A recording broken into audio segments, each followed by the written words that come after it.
राष्ट्रवादी काँग्रेस शरद पवार गट यांच्यातर्फे गट विकास अधिकारी यांना निवेदन। 9 ऑगस्ट जागतिक आदिवासी दिन या दिनी आदिवासींना सांस्कृतिक कार्यक्रम करण्यासाठी पेसामधून 5% निधी उपलब्ध करण्यात यावा। 9 ऑगस्ट हा दिवस जागतिक पातळीवर नव्हे तर संपूर्ण जगभरात आदिवासी दिवस साजरा केला जातो।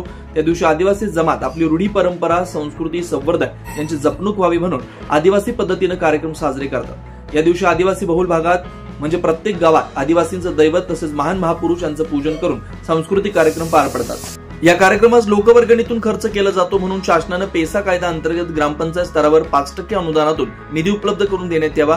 त्या माध्यमातून 9 ऑगस्ट जागतिक आदिवासी दिन साजरा उत्साहात होईल। प्रत्येक ग्रामपंचायतींना स्वतंत्र पत्र काढून प्रत्येक गावात पेसा निधीतून 5% निधीतून आवश्यक निधी उपलब्ध करून देण्यात याबाबत राष्ट्रवादी शरद पवार गट पेठ यांच्यातर्फे निवेदन देण्यात आलं। निवेदनाची दखल घेत पत्रप्रमाणे लगेच आदेश काढले। 24 लाईव्ह महाराष्ट्र न्यूज साठी धर्मराज चौधरी, पेठ।